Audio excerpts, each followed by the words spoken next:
अभी मैं आपको ना बहुत कॉमन चीज़ें बताने वाली हूँ जो सभी के साथ होती है। बहुत ज़्यादा नॉर्मल है नहीं, पर वो लगती हैं सभी को।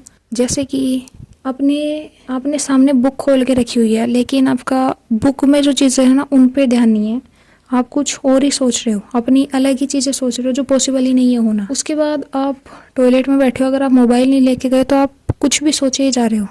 आपको वहाँ पे उतना टाइम नहीं लगना चाहिए था, लेकिन आप कुछ भी सोच रहे हो तो आपको टाइम लग रहा है वहाँ पे। उसके बाद खाना खा रहे हो, अगर आपका फेवरेट शो नहीं चल रहा है तो आप तब भी कुछ भी इमेजिन कर रहे हो जो रियलिटी में पॉसिबल नहीं है। और ये सारे ना सिम्टम है एक तरह से। ये इमेजिनेशन एक बीमारी है और आप अपने काम पे फोकस ना करके अनरियलिस्टिक चीज़ें सोचते रहते हो पूरे टाइम, वो इसके सिम्टम है। और इस वीडियो पे ना एक कमेंट ज़रूर मिलेगा कि हाँ ये मेरे साथ भी होता है, उसका रिप्लाई मिलेगा कि अच्छा आपके साथ भी होता है, मुझे लगा सिर्फ मेरे साथ होता है। और वहीं से वो चीज़ नॉर्मल होनी स्टार्ट हो जाती है कि हाँ ये तो सबके साथ होता है, कुछ अलग चीज़ नहीं है, हमें कोई प्रॉब्लम नहीं है। मतलब जो एक से ज़्यादा लोगों को होने लग जाए वो फिर नॉर्मल हो जाती है। क्या कोरोना नॉर्मल हो गई थी? नहीं ना।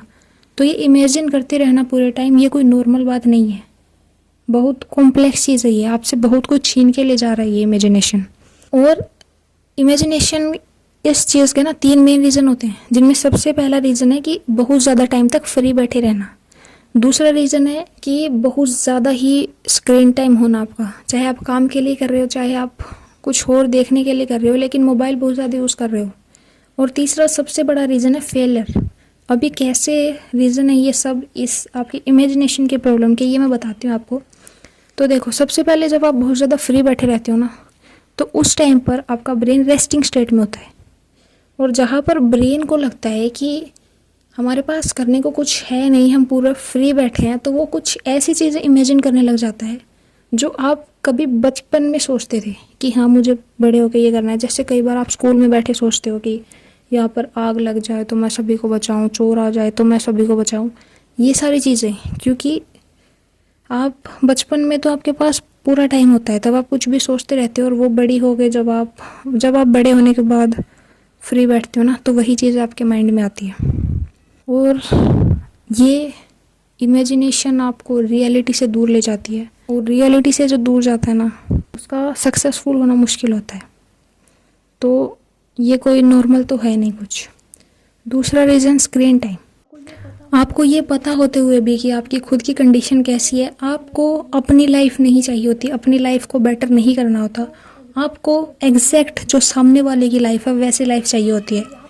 तो यहाँ पे मैं आपको बता दूँ कि आप जिस क्रिएटर को देख रहे हो ना, इवन उसकी फैमिली की लाइफ भी उस एक इंसान, उस एक क्रिएटर के जैसी नहीं है। उसकी फैमिली की लाइफ भी बहुत अलग है।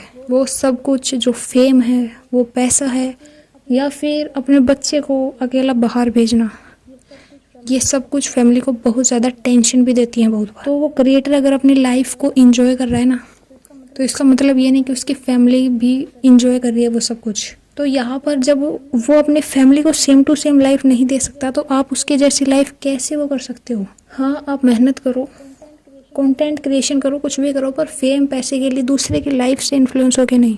अगर आपको इंटरेस्ट है कंटेंट क्रिएशन में तो बनाओ कंटेंट, पर सोशल मीडिया इतना यूज़ मत करो कि आप अपनी इमेजिनेशन में ही रह जाओ, वो सब कुछ सोच के ही खुश हो जाओ और कभी कर ही ना पाओ। और तीसरा सबसे बड़ा रीज़न है फेलियर।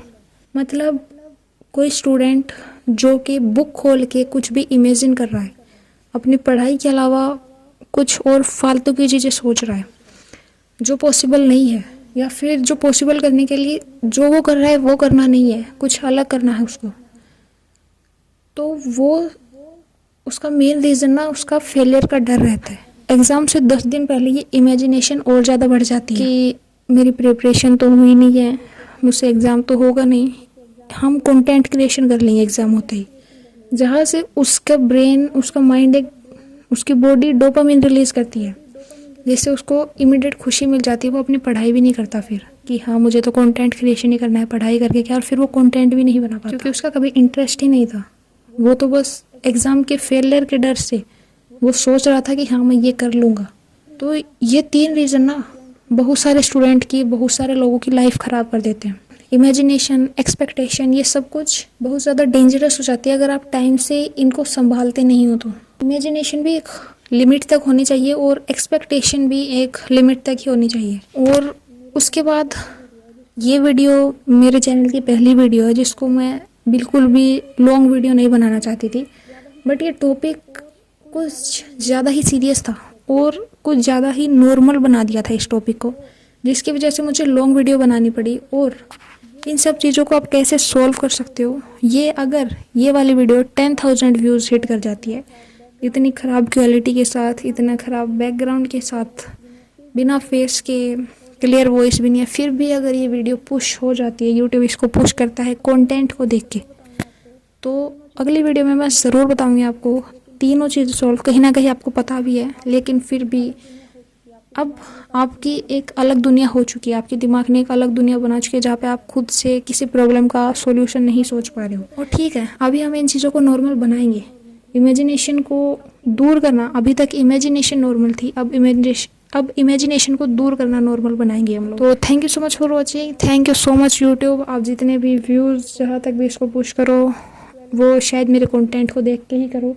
क्वालिटी क्वांटिटी, शायद क्वालिटी को इग्नोर भी कर दो आप। अगर एक जना भी देख रहा है तो प्लीज़ 3 के साथ शेयर ज़रूर कर देना। और thank you so much for watching, bye bye.